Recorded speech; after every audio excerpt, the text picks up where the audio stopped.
Anniversary ni Edo at Bianzi. Edo may matinding surpresa at dadalhin si Bianzi sa isang lugar na ikakasurpresa nito. Isang mapagpalang araw sa inyong lahat mga kalingap, pakiusap tapusin ang video para malaman ang nilalaman nito at kung bago ka pa lang sa aking channel paki-subscribe para lagi kang updated sa video ng mga kalingap. Parang kailan lang mula nang unang magtagpo ang mga landas nina Edo at Bianzi sa mundong kanilang hindi inaasahang babalikan, yayakapin, at magiging tahanan. Ang kalingap parang kailan lang nang sila'y simpleng mag-love team na nagbabahagi ng oras at nagpapasaya para sa mga viewers. Wala silang kaalam-alam na sa gitna ng kanilang tagumpay pag-aangat sa buhay may isang kwentong mamumuo sa pagitan nila, isang kwento na hindi nila sinadya, pero kusa nilang minahal. Sa unang araw pa lang, ramdam na ng marami ang kakaibang chemistry nila. Habang si Edo ay likas na masayahin, palabiro, at madaling magdala ng saya sa kahit anong sitwasyon, si Bianzi naman ay kalmado, maalaga, at may malumanay na presensyang nakakahawa ng kapanatagan. Magkaiba sila, pero saktong-sakto. Parang dalawang piyesang sabay na bumubuo ng isang mas malinaw na larawan. Nagsimula ang lahat sa mga berwan, pang-aasar ni Edo, at mga ngiting unti-unting nagpalapit sa kanilang dalawa.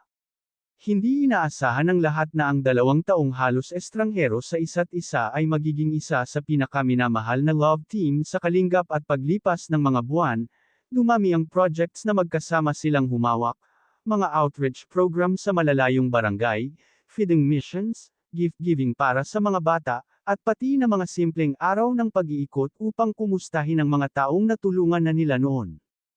Habang gumagawa sila ng kabutihan, unti-unti ring lumalalim ang ugnayan. Makikita kung paano nila suportahan ang isa't isa.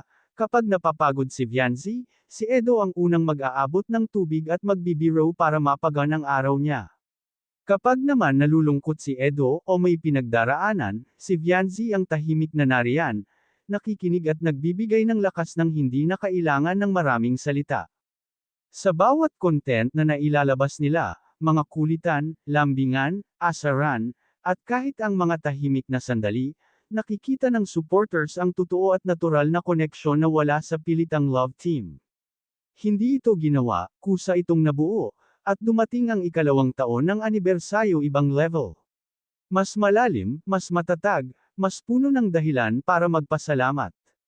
Ngayon, sa kanilang 2-year anniversary bilang love team, hindi lang sila pinag-uusapan bilang Edo Bianzi, kundi bilang 2 taong nagbago sa isa't isa nang hindi nila namamalayan. 2 taong hindi lamang love team sa camera, kundi partners sa layuning tumulong.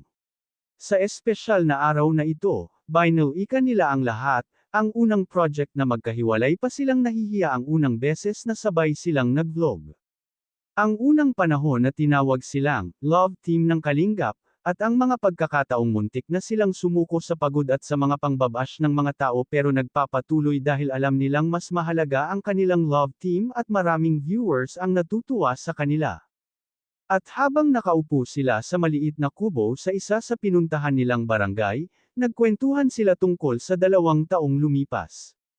Tahimik ang paligid, maliban sa hangin at malayong tawanan ng mga batang kanilang natulungan. At sa sagot na iyon, alam ng lahat ng supporters na hindi lang sila love team para sa kilig. Love team sila para sa pag-asa, sa inspirasyon, at sa pagbabago ng buhay ng ibang tao. 2 taon ng Edo at Bianzi. 2 taong puno ng saya, pag-unlad, at pagmamahal.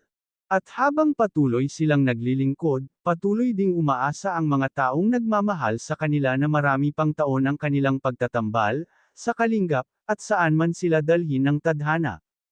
Isang love team na hindi lang sa puso ng isa't isa, kundi sa puso rin ng lahat ng kanilang natulungan. Malakas ang bulong-bulungan na may malaking surpresa si Kalingap Edo kay Bianzi sa kanilang 2nd-year anniversary, at ang surpresa na ito ay dadalhin ni Kalingap Edo si Bianzi sa Maynila at dun sila magse-celebrate ng kanilang 2 years anniversary. Abangan ang pag-surpresa ni Edo kay Bianzi sa kanilang anniversary. Hanggang dito na lang ang update ko mga kalingap. Maraming salamat at God bless sa inyong lahat.